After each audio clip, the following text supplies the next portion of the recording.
대한민국은 자원 빈국 아닙니까? 지금 전 세계 군사산업 공급망이 대한민국 강원도의 한 광산을 주목하고 있습니다. 반도체와 미사일 제조의 필수적인 전략 자원이 이곳에서 발견됐기 때문입니다. 그동안 중국은 이 자원의 80%를 독점하며 전 세계를 압박해왔습니다. 미국과 유럽조차 속수무책이었던 상황. 하지만 이제 판도가 완전히 뒤집혔습니다. 우리 강원도에서 발견된 매장량은 전 세계 수요를 감당할 수준이며 품질 또한 중국산을 압도하는 것으로 평가되고 있습니다. 자원 빈국으로만 알려졌던 한국이 단숨에 글로벌 공급망의 최상위 축으로 올라선 것입니다. 이제 강대국들이 한국에 줄을 서는 시대가 열렸습니다. 국제 정세를 단번에 역전시킨 이 신비로운 자원의 실체, 지금 바로 공개합니다. 어디서 듣고 계신가요? 구독과 좋아요 잊지 마세요. 안녕하세요. 저는 마이클 로웰입니다. MIT에서 자원 지정학을 가르치고 있어요. 오늘 이 강연장에 선 이유는 단 하나입니다. 전 세계가 지금 한국을 다시 보고 있다는 사실을 그들에게 설명하기 위해서였습니다. 한국이 반도체 강국이라는 건 누구나 압니다. 하지만 한국이 21세기 군사공급망의 핵심 고리가 될 수 있다는 사실을 아는 사람은 많지 않아요. 저는 오늘 그 이야기를 하려고 합니다. 제 앞에는 약 200명의 청중이 앉아 있었어요. 국방 싱크탱크 연구원, 정책기반자, 기업 전략팀, 그리고 몇몇 언론인들. 이들은 미중 갈등이라는 단어에는 익숙했지만 텅스텐이라는 단어는 낯설어 했습니다. 저는 천천히 스크린을 켰어요. 첫 슬라이드에는 단 한 문장만 떠 있었습니다. 전 세계 군사산업과 반도체 산업이 동시에 멈출 수 있는 금속은 단 하나뿐이다. 청중 몇몇이 눈썹을 치켜세웠어요. 누군가는 노트북을 열었고 누군가는 펜을 꺼냈습니다. 저는 그 반응들을 하나하나 확인했어요. 저는 말을 이어갔어요. 중국이 전 세계 텅스텐 공급량의 80%를 장악한 순간 미국과 일본과 유럽은 같은 질문을 던졌습니다.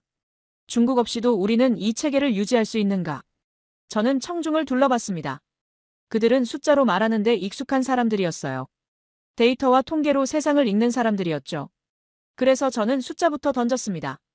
2023년 미국 국방부 보고서 중국산 텅스텐에 대한 의존도가 국가 안보를 위협하는 수준에 도달했다는 문장을 화면에 띄웠죠.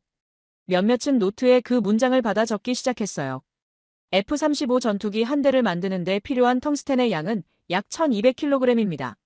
미사일 관통탄 하나에는 최소 30kg이 들어가요. 제트 엔진 터빈 블레이드, 반도체 증착 장비, 핵융합로 내벽재.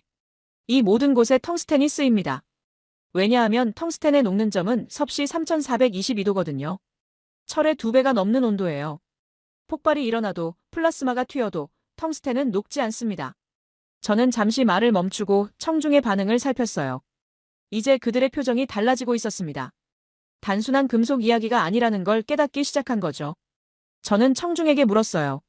무기가 작동하지 않으면 전쟁은 시작도 못한다는 사실을 알고 계시냐고요. 강연장이 조용해졌습니다. 그 침묵 속에서 저는 다음 슬라이드를 준비했어요. 하지만 그 순간이었습니다. 한 남자가 손을 들었죠. 미 국방 싱크탱크 소속 연구원이었어요. 그는 또렷한 목소리로 질문을 던졌습니다. 교수님, 미중 갈등은 늘 있어 왔습니다. 관세 전쟁도 있었고 기술 제재도 있었죠. 그런데 이걸 자원 전쟁까지 확대해서 말하는 건 과장 아닙니까? 강연장이 더 조용해졌어요. 몇몇은 고개를 끄덕였고 몇몇은 저를 쳐다봤습니다. 이 질문은 예상했던 겁니다. 언제나 누군가는 묻거든요. 이게 정말 그렇게 심각한 문제냐고요. 저는 반박하지 않았어요. 대신 천천히 고개를 끄덕이며 슬라이드 하나를 띄웠습니다. 화면에는 한글로 2단어만 떠 있었죠. 공급 차단. 저는 천천히 설명을 시작했습니다. 무기는 조립품입니다. 조립품은 부품으로 이루어져 있어요. 부품은 소재로 만들어지죠. 그리고 그 소재는 특정 국가에 집중되어 있습니다. 만약 그 국가가 공급을 끊으면 어떻게 될까요? 조립은 멈춥니다. 부품은 만들어지지 않아요. 무기는 작동하지 않습니다. 저는 포인터로 화면을 가리키며 말을 이었습니다. 이건 단순한 경제 논리가 아니에요. 전쟁의 본질이 바뀌었다는 뜻입니다. 예전에는 적을 물리적으로 파괴해야 했죠. 하지만 이제는 다릅니다. 적이 무기를 만들 수 없게 만들면 되거든요. 청중 몇몇이 펜을 들었어요.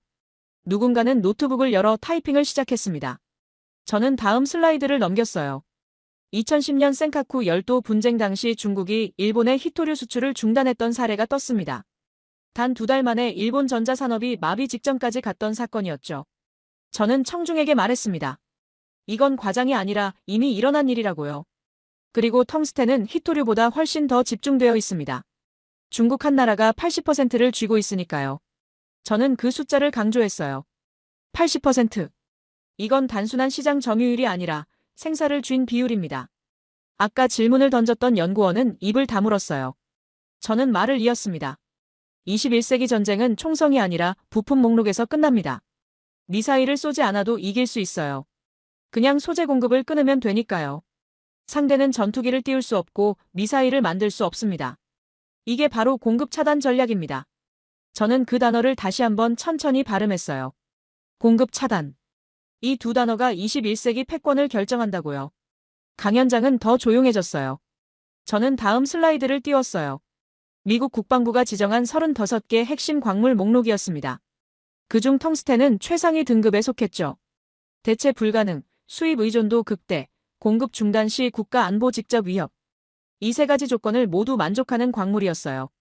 저는 청중에게 설명했습니다. 이 목록에 오른 광물들은 단순히 중요한 게 아니라 없으면 전쟁 자체가 불가능한 것들이라고요. 저는 청중을 다시 둘러봤습니다. 아까 질문을 던졌던 연구원은 고개를 숙인 채 노트북에 무언가를 입력하고 있었어요. 그의 표정이 달라져 있었습니다. 회의적이던 눈빛은 사라지고 이제는 집중하는 모습이었죠. 저는 마지막 문장을 던졌습니다.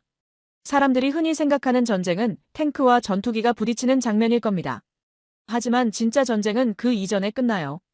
부품 하나가 없어서 탱크가 움직이지 않는 순간, 전투기가 이륙하지 못하는 순간, 그때 이미 승부는 난 겁니다.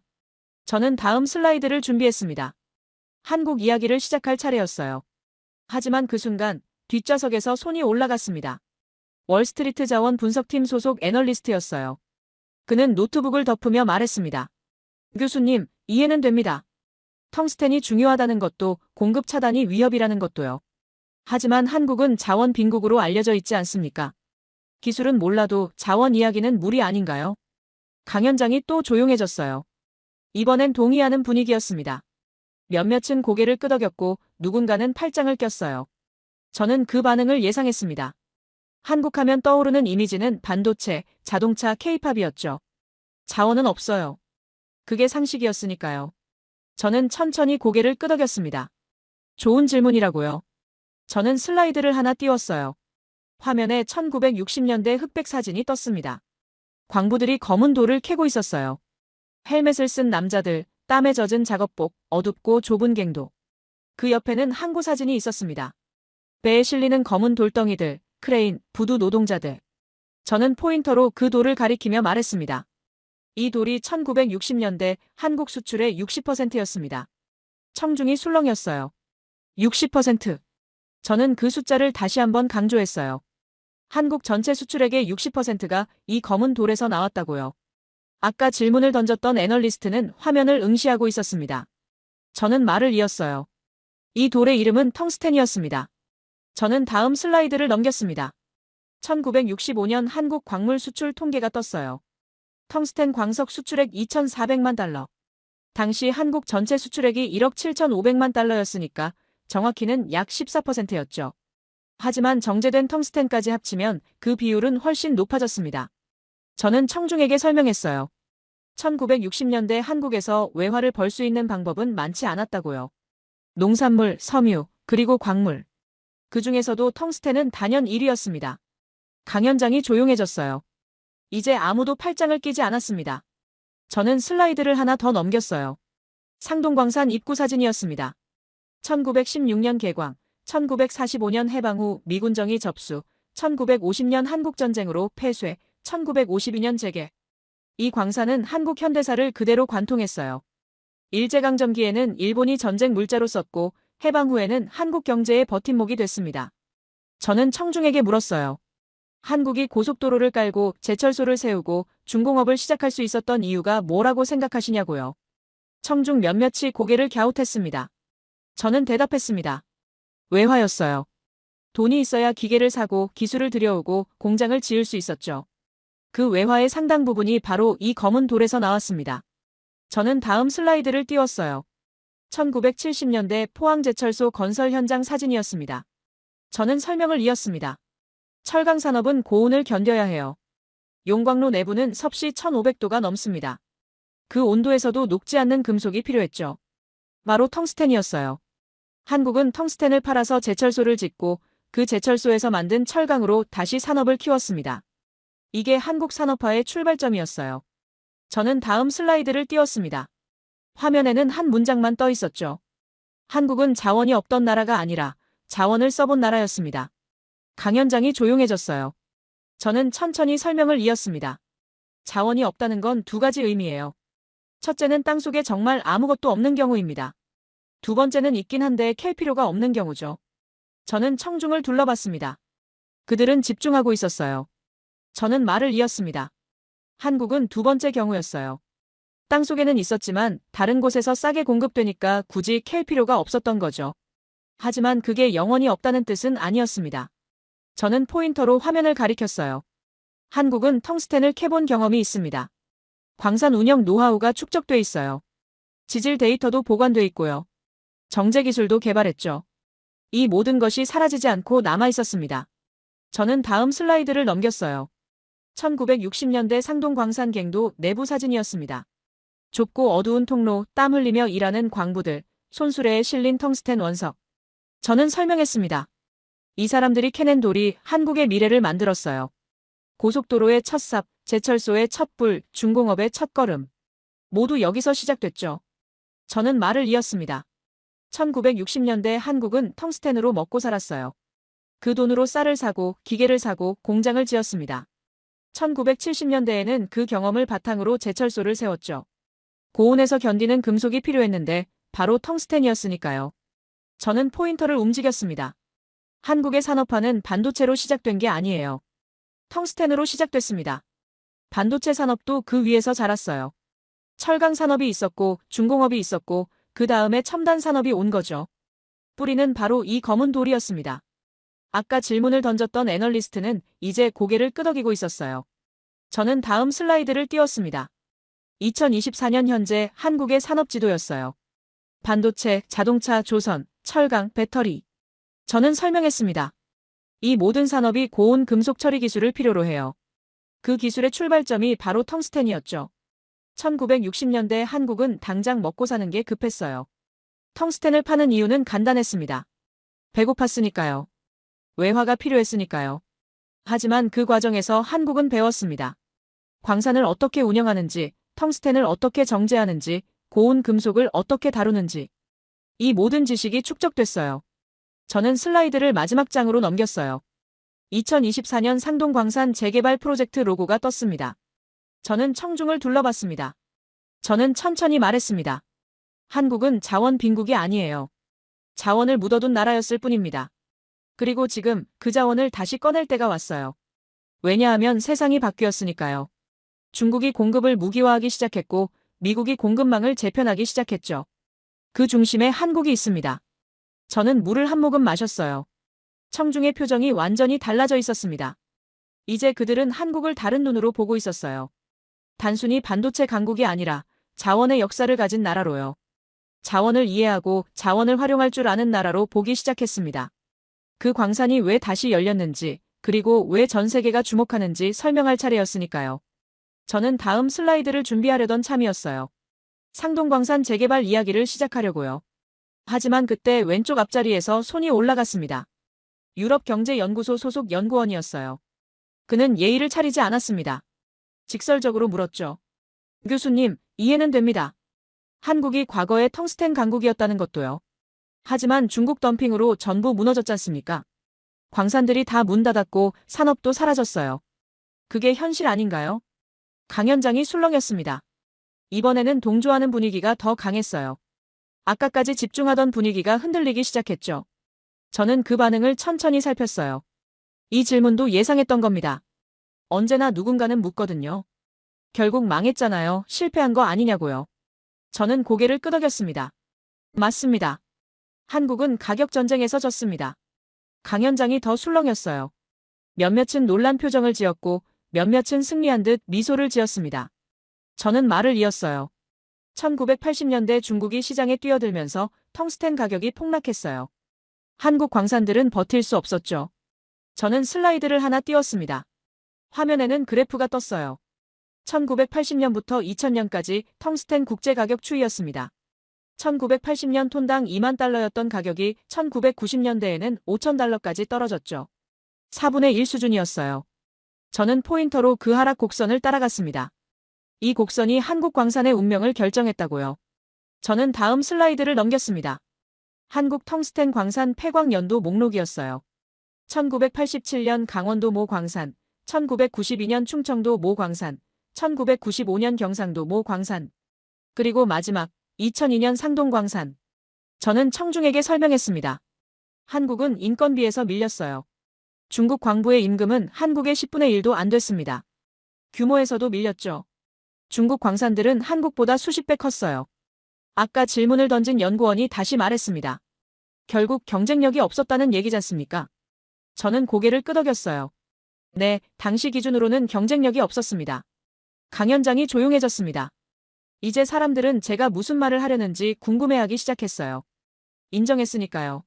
한국이 졌다고요. 저는 잠시 말을 멈췄습니다. 물을 한 모금 마시고 청중을 둘러봤어요. 그들의 표정은 다양했습니다. 어떤 이는 의아해했고 어떤 이는 만족스러워했죠. 저는 다음 슬라이드를 띄웠습니다. 화면에는 한 문장만 떠 있었어요. 하지만 가격 전쟁은 영원하지 않습니다. 저는 천천히 설명을 시작했습니다. 중국이 텅스텐 시장을 장악한 방법은 간단했어요. 싸게, 많이, 빠르게. 누구도 그 가격을 이길 수 없었죠. 한국뿐만 아니라 미국, 캐나다, 호주 광산들도 문을 닫았습니다. 전 세계 텅스텐 생산의 80%가 중국으로 집중됐어요.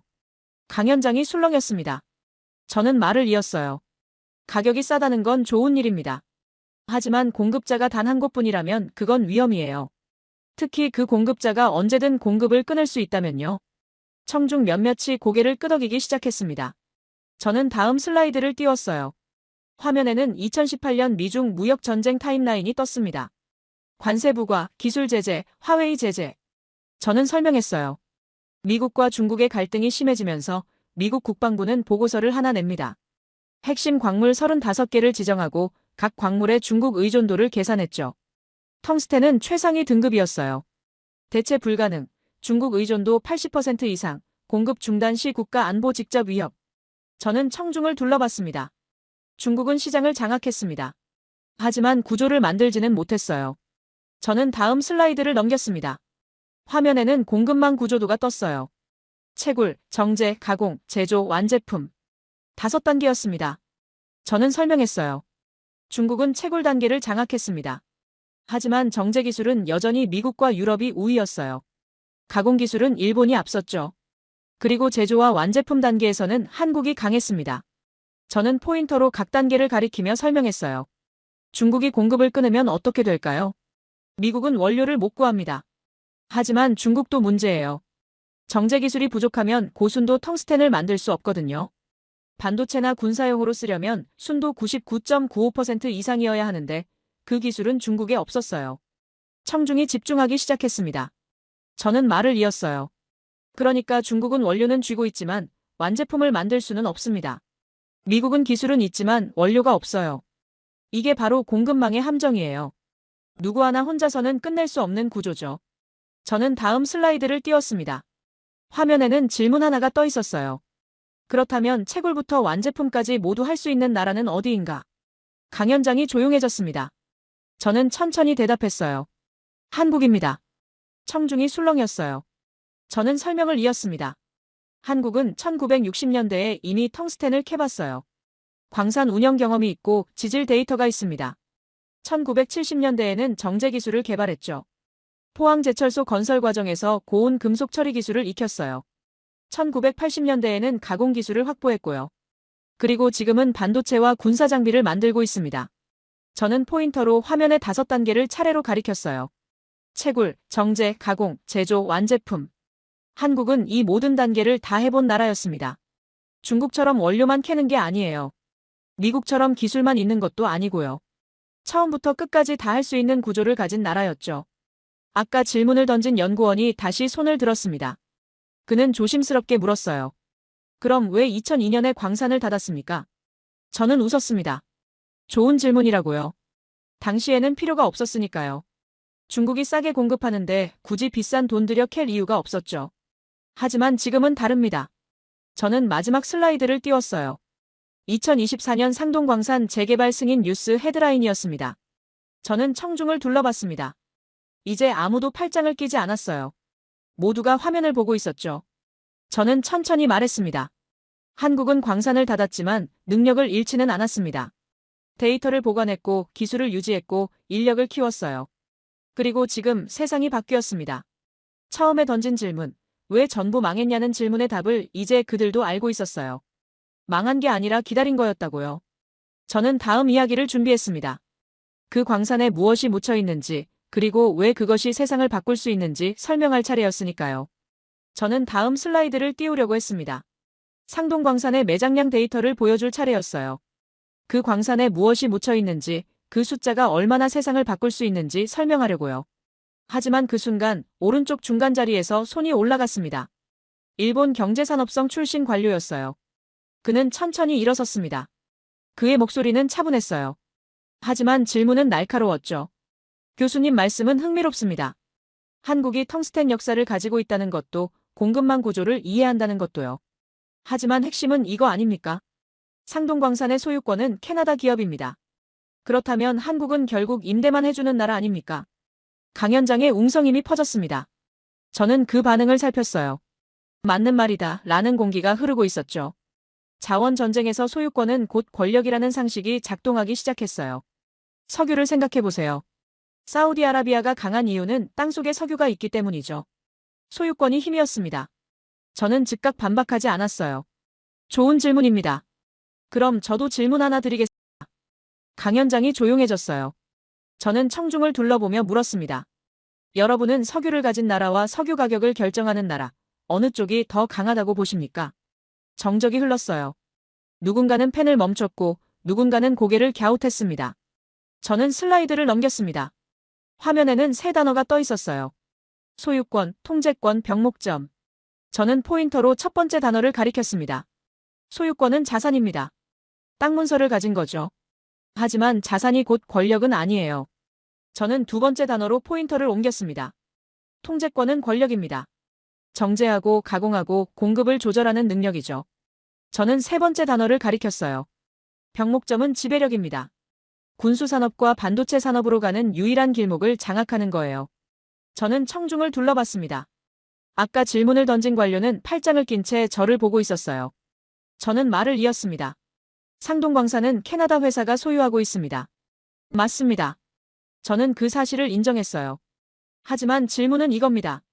그 텅스텐이 어디서 정제되고 누가 먼저 쓰며 누가 공급을 끊을 수 있느냐는 거죠.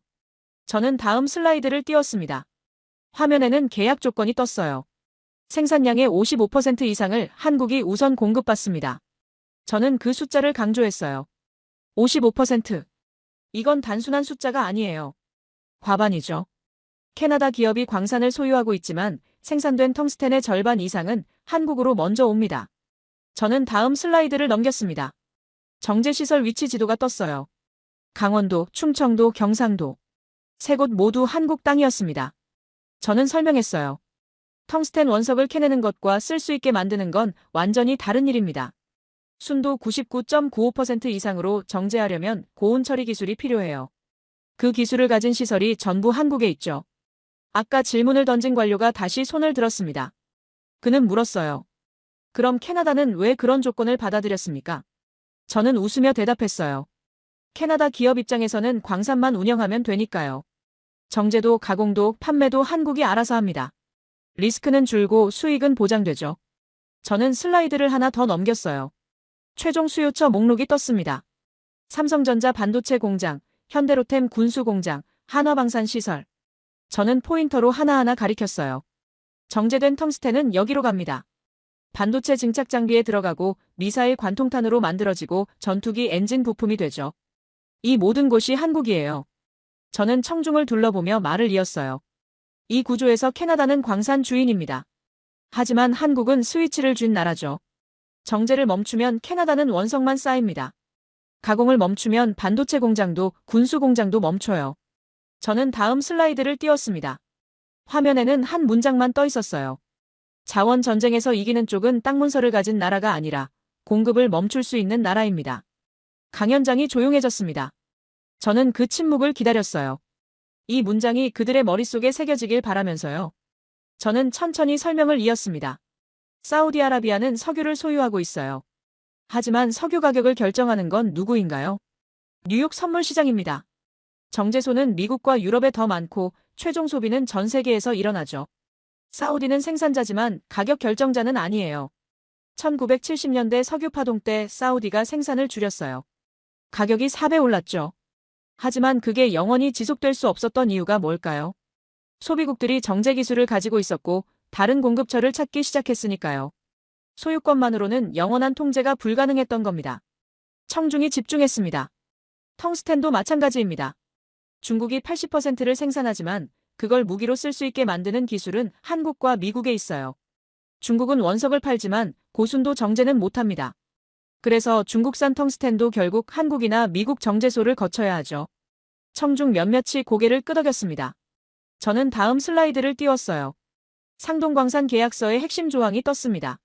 생산량 55% 이상 한국 우선 공급, 정제시설 한국 내 위치, 분쟁 시 한국법 적용. 저는 하나하나 가리키며 설명했습니다. 이게 바로 통제권의 실체예요.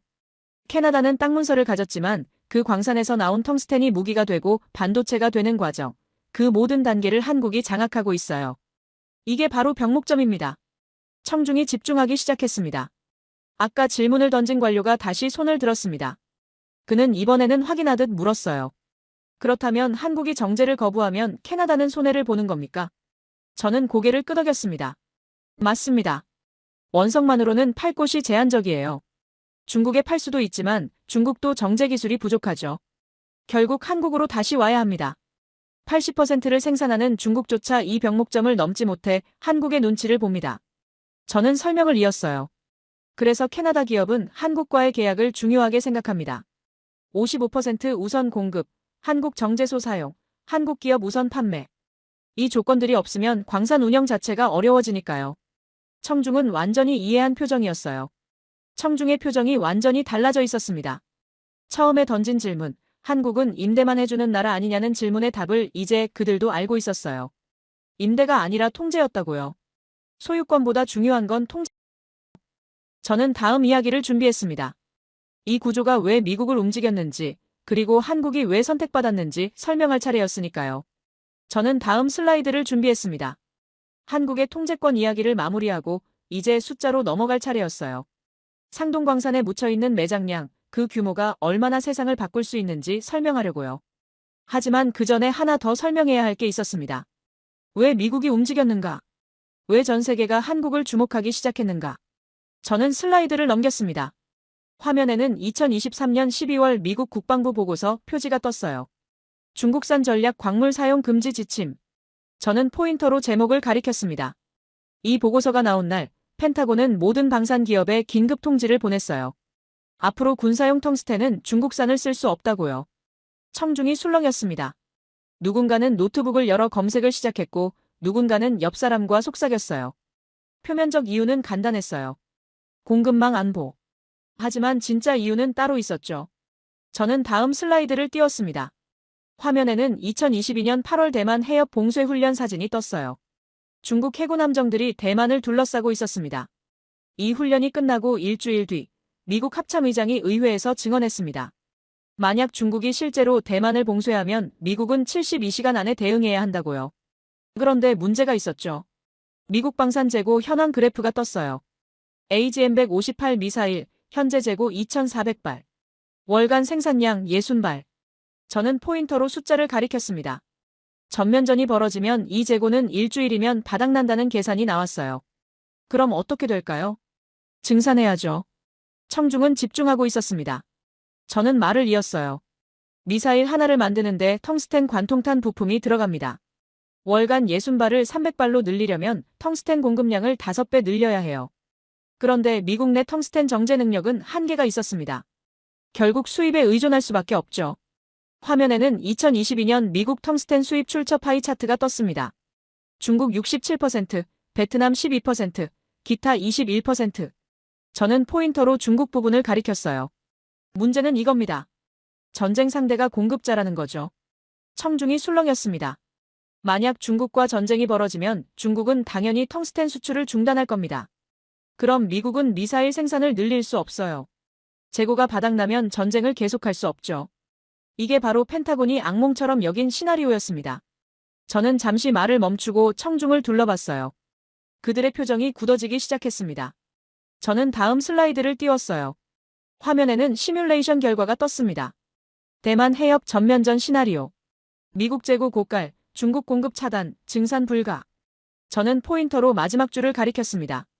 결과 작전 중단. 청중은 조용해졌어요. 저는 천천히 설명했습니다. 이건 단순한 시뮬레이션이 아니에요. 2023년 봄 펜타곤에서 실제로 돌린 전쟁 게임이었습니다. 20번을 돌렸는데 15번은 미국이 물자 부족으로 작전을 포기했어요. 전투에서 진 게 아니라 싸울 수 없게 된 거죠. 청중 몇몇이 메모를 하기 시작했습니다. 저는 슬라이드를 넘겼어요. 화면에는 한 문장만 떠 있었습니다. 전쟁은 이념이 아니라 물리법칙으로 치릅니다. 저는 그 문장을 천천히 읽었어요. 아무리 정의로운 전쟁이라도, 아무리 뛰어난 전략이라도 미사일이 없으면 싸울 수 없습니다. 그리고 미사일은 텅스텐 없이 만들 수 없어요. 저는 다음 슬라이드를 띄웠습니다. F-22 전투기 엔진 단면도가 떴어요. 터빈 블레이드 부분이 빨간색으로 표시돼 있었습니다. 저는 설명했어요. 이 부분이 텅스텐 합금으로 만들어집니다. 제트 엔진 내부는 섭씨 1600도가 넘어요. 이 온도에서 견딜 수 있는 금속이 몇 개 없습니다. 티타늄은 높고 니켈 합금도 한계가 있죠. 텅스텐만이 답이었어요. 저는 포인터를 움직였습니다. 만약 이 블레이드가 없다면 어떻게 될까요? 엔진이 작동하지 않습니다. 전투기는 날 수 없어요. 아무리 좋은 레이더가 있고 아무리 정밀한 미사일이 있어도 소용없죠. 날지 못하면 전투기가 아니니까요. 청중은 완전히 집중하고 있었습니다. 저는 슬라이드를 하나 더 넘겼어요. 에밀 에이브람스 탱크 주포 사진이 떴습니다. 저는 설명했어요. 이 주포에서 발사되는 포탄은 텅스텐 관통자를 씁니다. 우라늄 탄두도 있지만 방사능 문제 때문에 텅스텐을 더 많이 쓰죠. 텅스텐은 밀도가 높아서 관통력이 뛰어나거든요. 저는 포인터로 포탄 끝부분을 가리켰습니다. 이 작은 부분이 적 탱크 장갑을 뚫습니다. 텅스텐이 없으면 관통이 안 돼요. 관통이 안 되면 탱크전에서 집니다. 이게 바로 물리법칙이죠. 저는 청중을 둘러봤어요. 그들은 더 이상 술렁이지 않았습니다. 다들 화면을 응시하고 있었어요. 저는 다음 슬라이드를 띄웠습니다. 화면에는 질문 하나가 떠 있었어요. 중국이 공급을 끊으면 미국은 어떻게 대응하는가? 세 가지 선택지가 있었어요. 첫째, 중국과 협상한다. 하지만 전쟁 중에 적과 협상할 수는 없죠. 둘째, 다른 나라에서 구한다. 하지만 중국이 80%를 장악하고 있는데 대체제가 없어요. 저는 말을 이었습니다. 그럼 셋째는 뭘까요? 전쟁을 포기하는 겁니다. 청중이 숨을 죽였어요. 저는 설명했어요. 이게 바로 펜타곤이 두려워한 시나리오였습니다. 물자가 없어서 전쟁을 포기해야 하는 상황. 그래서 2023년 12월 그 결정이 나온 거죠. 중국산 텅스텐 전면 금지. 화면에는 금지 조치 발표 이후 타임라인이 떴습니다. 2023년 12월 15일 발표, 12월 18일 로키드 마틴 긴급회의, 12월 20일 보잉 공급망 재검토, 12월 22일 레이시온 대체제 탐색. 저는 설명했어요. 방산 기업들이 패닉에 빠졌습니다.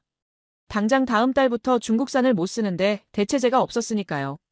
저는 포인터를 움직였습니다. 그때 그들이 주목한 나라가 한국이었어요.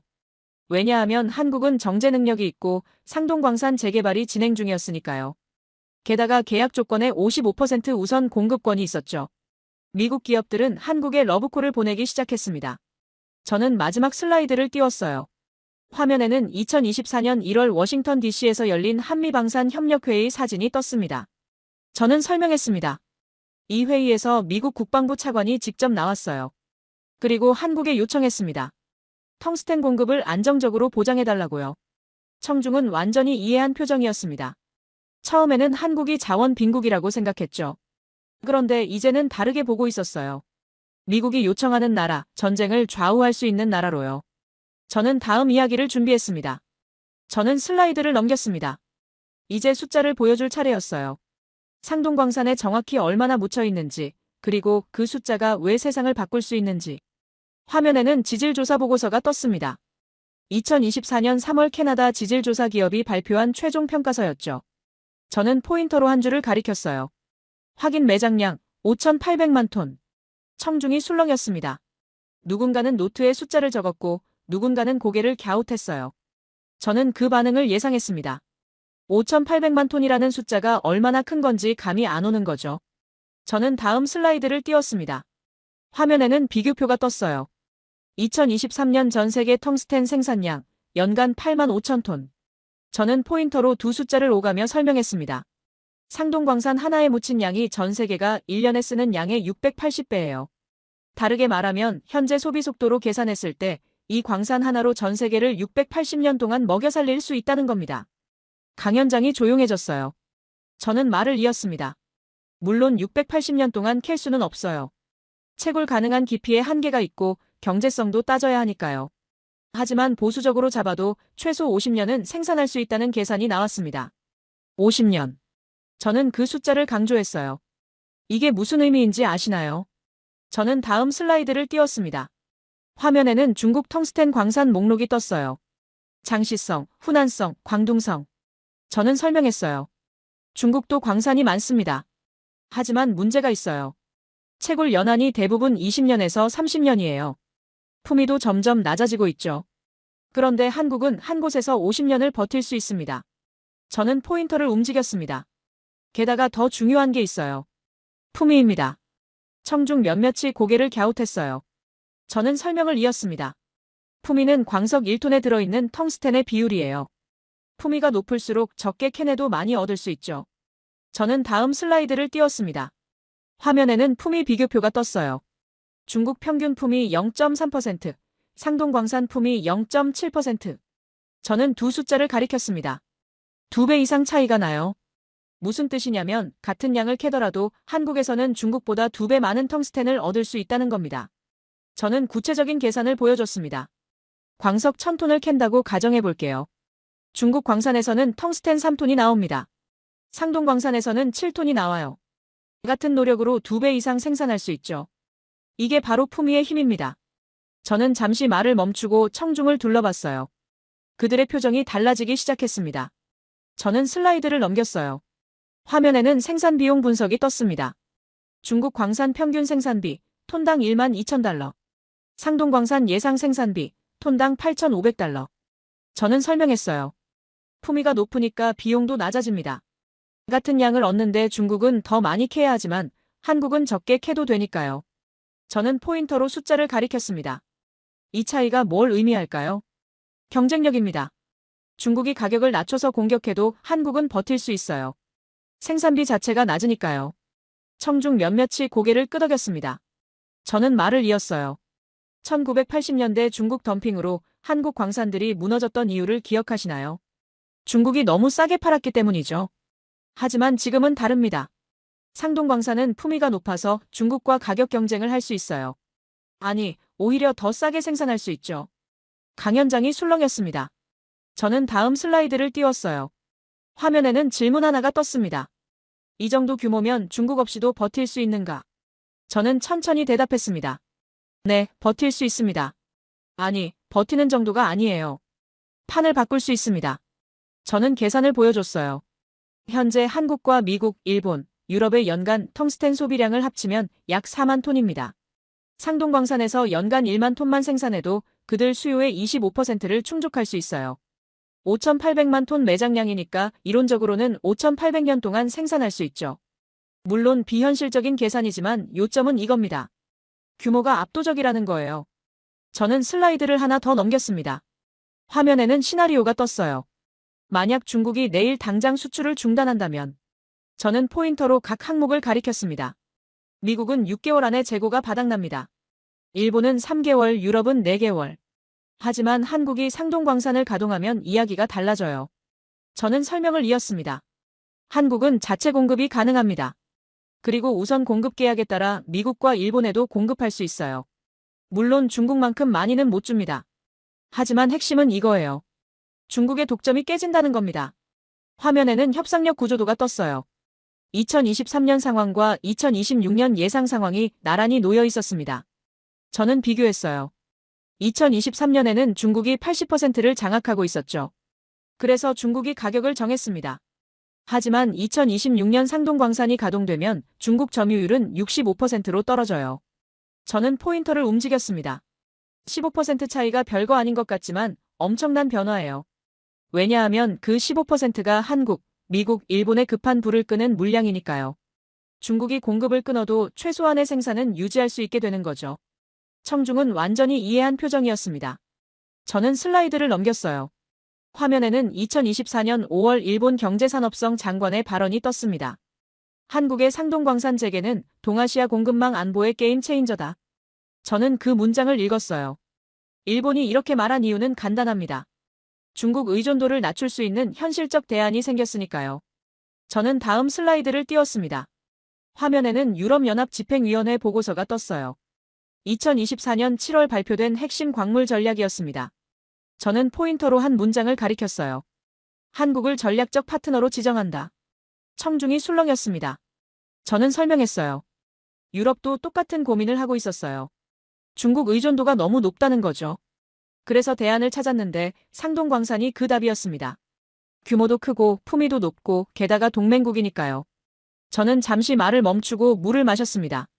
저는 마지막 슬라이드를 띄웠어요. 화면에는 한 문장만 떠 있었습니다. 이건 행운이 아니라 판을 바꾸는 숫자입니다. 강연장이 조용해졌어요. 저는 천천히 말했습니다. 5,800만 톤. 품위 0.7%. 이 두 숫자가 한국을 자원 빈국에서 게임 체인저로 만들었습니다. 그들의 표정이 완전히 달라져 있었습니다. 처음에는 한국이 임대만 해주는 나라라고 생각했죠. 그런데 이제는 다르게 보고 있었어요.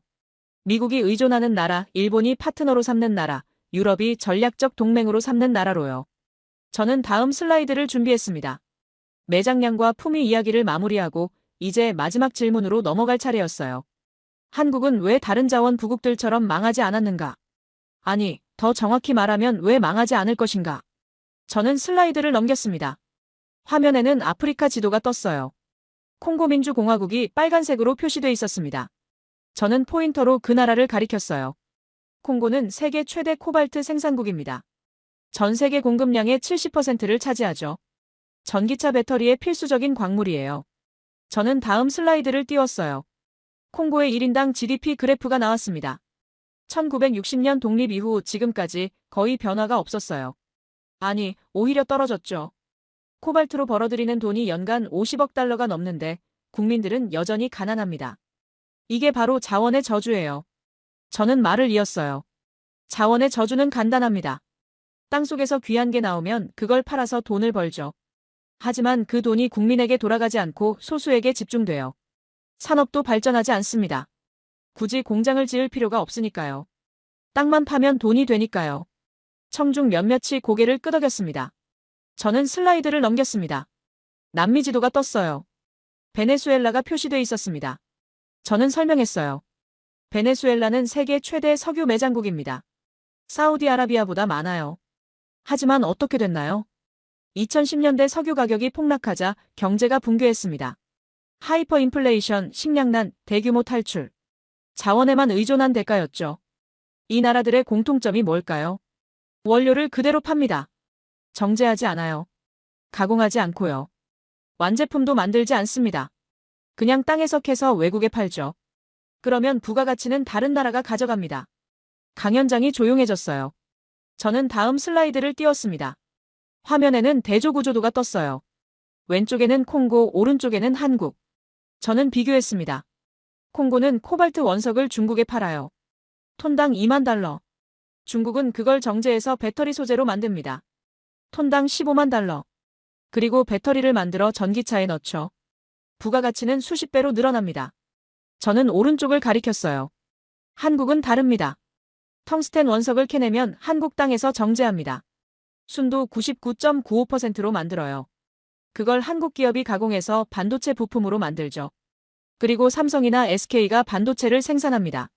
처음부터 끝까지 한국 안에서 일어나요. 청중이 술렁였습니다. 저는 슬라이드를 넘겼어요. 화면에는 부가가치 계산이 떴습니다. 텅스텐 원석 1톤, 시장 가격 1만 5천 달러. 정제된 텅스텐 1톤, 8만 달러. 가공된 부품, 40만 달러. 반도체 완제품 200만 달러 이상. 저는 포인터로 각 단계를 가리켰어요. 원석에서 완제품까지 가치가 130배 이상 늘어납니다. 저는 설명을 이었습니다. 만약 한국이 원석만 팔았다면 어땠을까요? 1만 5천 달러 벌고 끝이에요. 하지만 한국은 200만 달러를 멉니다. 이 차이가 자원의 저주를 피하는 방법이죠. 청중 몇몇이 메모를 하기 시작했어요. 저는 다음 슬라이드를 띄웠습니다. 화면에는 한국 산업 생태계 지도가 떴어요. 강원도 상동광산, 충청도 정제공장, 경기도 부품 제조, 서울 반도체 설계, 전국 완제품 조립. 저는 설명했습니다. 한 광산이 전국 산업을 먹여 살리는 구조예요. 광부만 일자리를 얻는 게 아니라 화학 엔지니어도, 기계기술자도, 반도체 설계자도 일합니다. 저는 포인터를 움직였어요. 콩고는 어떨까요? 광부들만 일해요. 정제는 중국에서 하니까 콩고 화학자들은 할 일이 없죠. 가공도 중국이니까 콩고 기술자들도 필요 없고요. 그러니까 광산 하나가 국가 전체 산업으로 퍼져나가지 못합니다. 저는 슬라이드를 넘겼어요. 화면에는 질문 하나가 떠 있었습니다. 한국은 어떻게 이 구조를 만들었는가? 저는 천천히 대답했습니다. 1970년대부터 준비했어요.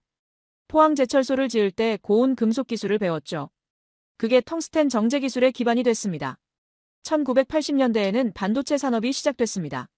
반도체 공정에 텅스텐이 필요했어요. 그래서 가공 기술을 개발했죠. 1990년대에는 방산 산업이 성장했고요. 텅스텐 관통탄을 자체 생산하기 시작했습니다. 이 모든 게 축적된 거예요. 청중이 집중했습니다. 저는 다음 슬라이드를 띄웠습니다.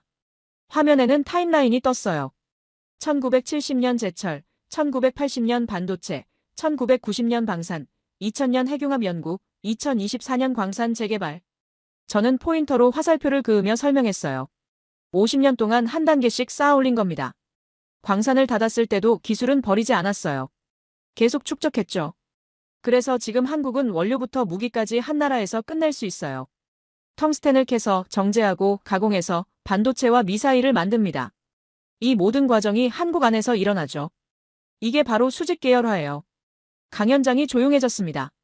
저는 슬라이드를 하나 더 넘겼어요. 화면에는 핵융합 실험로 케이스타 사진이 떴습니다. 저는 설명했어요. 핵융합은 섭씨 1억 도가 넘는 온도를 견뎌야 합니다. 그 온도에서 버티는 금속이 거의 없어요. 텅스텐이 유일한 답이죠. 한국은 케이스타에 쓰이는 텅스텐 부품을 자체 생산합니다. 저는 포인터로 내벽재를 가리켰어요. 이 부분이 전부 텅스텐이에요. 상동광산에서 캔 원석으로 만든 겁니다. 채굴, 정제, 가공, 설치까지 전부 한국 기술이죠. 이게 바로 자원의 저주를 피하는 방법입니다. 원료를 파는 게 아니라 미래를 만드는 거예요. 강연장이 조용해졌어요. 저는 천천히 그 문장을 읽었습니다. 콩고는 코발트를 캐요. 베네수엘라는 석유를 캡니다. 하지만 한국은 텅스텐을 캐서 핵융합로를 만들죠. 저는 마지막 슬라이드를 준비했습니다. 지금까지 숫자와 구조를 설명했어요. 이제 현실로 돌아올 차례였습니다. 이 모든 이야기가 실제로 무엇을 바꿨는가? 한국의 위치가 어떻게 달라졌는가? 저는 슬라이드를 넘겼어요. 화면에는 2024년 9월 도쿄에서 열린 한일 경제장관 회담 사진이 떴습니다. 저는 포인터로 회의 테이블을 가리켰어요. 이 자리에서 일본 경제산업상이 직접 요청했습니다. 상동광산 텅스텐의 일본 우선 공급 계약을 체결해달라고요. 청중이 술렁였어요. 저는 설명을 이었습니다. 놀라운 건 이게 아니에요. 일본이 제시한 조건이었죠. 기술 이전, 공동 연구 개발, 그리고 일본 반도체 공장에 대한 한국 기업 우선 입찰권. 저는 잠시 말을 멈췄어요. 청중이 그 의미를 이해하도록 시간을 줬습니다. 저는 말을 이었어요. 1980년대만 해도 한국이 일본의 기술을 배우러 갔습니다. 반도체도 제철도 자동차도 일본 기술을 도입했죠. 그런데 지금은 일본이 한국에 요청하고 있어요. 기술을 달라고, 우리 공장에 들어오라고. 40년 만에 관계가 역전된 겁니다. 청중 몇몇이 고개를 끄덕였습니다. 저는 다음 슬라이드를 띄웠어요. 화면에는 2024년 11월 워싱턴 DC 국무부 브리핑 자료가 떴습니다. 저는 포인터로 제목을 가리켰어요. 한국 핵심 광물 공급 협력국으로 격상. 저는 설명했습니다. 미국은 전략 광물 분야에서 국가를 세 등급으로 나눠요. 공급국, 협력국, 전략 동맹국. 저는 말을 이었어요. 2023년까지 한국은 공급국이었습니다. 그냥 사고 파는 관계죠. 그런데 2024년 11월 한국이 협력국으로 올라갔어요. 무슨 뜻이냐면 공급망 설계 단계부터 같이 논의한다는 겁니다. 미국이 뭘 만들지, 얼마나 필요한지, 어떤 기술이 필요한지 초기부터 공유하죠. 청중이 집중했습니다. 저는 슬라이드를 넘겼습니다. 화면에는 구체적인 협력 내용이 떴어요. 연간 협의체 구성, 비축 물량 공동관리, 긴급 상황 시 상호 지원 의무. 저는 하나하나 설명했어요. 특히 세 번째 항목이 중요합니다. 긴급 상황 시 상호 지원. 이건 군사동맹 수준의 약속이에요. 저는 포인터를 움직였습니다. 만약 미국이 전쟁을 치르는데 텅스텐이 부족하면 한국은 우선 공급할 의무가 있어요. 반대로 한국이 위기에 처하면 미국도 마찬가지고요. 이게 단순히 사고파는 관계를 넘어선 겁니다. 강연장이 조용해졌어요. 저는 다음 슬라이드를 띄웠습니다. 화면에는 2024년 12월 브뤼셀 유럽연합 집행위원회 발표문이 떴어요. 저는 읽었습니다. 한국을 핵심 광물 전략 파트너로 지정하고 공동투자 펀드 50억 유로를 조성한다. 청중이 술렁였어요. 저는 설명을 이었습니다.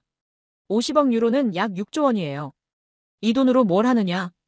한국과 유럽 기업이 합작으로 정제 공장을 짓습니다. 위치는 한국이에요. 유럽이 돈을 대고 한국이 기술과 원료를 제공하고 생산된 텅스텐은 양측이 나눠 갖죠. 저는 잠시 말을 멈추고 청중을 둘러봤어요. 저는 말했습니다. 이게 무슨 의미인지 아시나요? 유럽이 한국을 믿는다는 겁니다. 6조 원을 투자해도 안전하다고 판단한 거죠. 왜냐하면 한국은 정치적으로 안정되어 있고 법치가 확립되어 있고 계약을 지키니까요. 콩고나 베네수엘라에는 이런 투자를 못해요. 내일 정권이 바뀌면 공장을 몰수당할 수도 있으니까요. 저는 슬라이드를 넘겼어요. 화면에는 세 장의 사진이 나란히 놓여 있었습니다.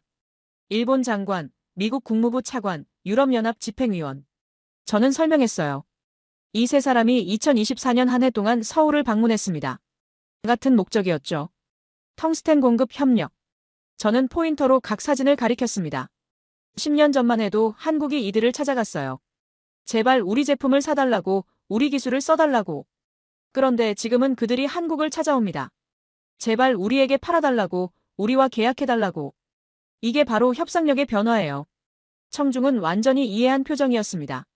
저는 다음 슬라이드를 띄웠습니다. 화면에는 질문 하나가 떠 있었어요. 이제 한국은 어떤 위치에 서 있는가? 저는 천천히 대답했습니다. 선택하는 위치예요. 일본에 얼마나 줄지, 미국에 얼마나 줄지, 유럽에 얼마나 줄지. 한국이 결정합니다. 저는 구체적인 사례를 들었어요. 2024년 10월 일본이 연간 2,000톤을 요청했습니다. 한국은 1,500톤만 승인했어요. 왜냐하면 미국 물량도 확보해야 했으니까요. 일본은 항의하지 않았습니다.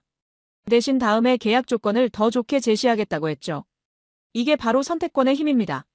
저는 슬라이드를 하나 더 넘겼어요. 화면에는 협상 테이블 비교 이미지가 떴습니다. 2023년과 2024년이 나란히 놓여 있었어요. 2023년에는 한국이 요청하는 쪽이었죠. 기술 이전 좀 해주세요. 투자 좀 해주세요. 하지만 2024년에는 한국이 듣는 쪽이 됐습니다. 얼마에 팔아주실 건가요? 언제 공급해 주실 수 있나요? 이 변화가 단순히 텅스텐 때문만은 아닙니다. 한국이 증명한 거예요. 자원이 없어도 자원 강국이 될 수 있다는 걸요. 기술과 시스템과 신뢰가 있으면 된다는 걸요. 저는 마지막 슬라이드를 띄웠어요. 화면에는 한 문장만 떠 있었습니다. 이제 한국은 공급받는 나라가 아니라 선택하는 나라입니다. 강연장이 조용해졌어요. 저는 천천히 그 문장을 읽었습니다. 1960년대 한국은 텅스텐을 팔아서 쌀을 샀어요. 공급받는 나라였죠. 2024년 한국은 텅스텐을 누구에게 팔지 선택합니다. 선택하는 나라가 된 겁니다. 저는 스크린을 껐습니다. 강연장의 조명이 다시 켜졌어요. 저는 청중을 둘러봤습니다. 그들의 표정이 강연 시작 때와 완전히 달라져 있었어요. 처음에는 회의적이었죠. 한국이 자원 빈국인데 무슨 이야기를 하려나. 하지만 지금은 다릅니다. 그들은 계산하고 있었어요. 우리나라도 한국과 계약해야 하는 거 아닌가. 저는 마지막 인사를 했습니다. 오늘 강연을 들어주셔서 감사합니다. 질문이 있으시면 받겠습니다. 그 순간 여러 손이 올라갔어요. 월스트리트 애널리스트, 일본 관료, 유럽 연구원. 그들은 더 이상 한국을 의심하지 않았습니다. 대신 물었어요. 어떻게 하면 한국과 협력할 수 있느냐고요. 저는 웃으며 대답했습니다. 한국이 선택하는 파트너는 신뢰할 수 있는 나라여야 합니다. 계약을 지키고 기술을 존중하고 장기적으로 함께 갈 수 있는 나라여야 하죠. 청중은 고개를 끄덕였어요. 그들은 이제 알고 있었습니다. 한국이 어떤 위치에 서 있는지요.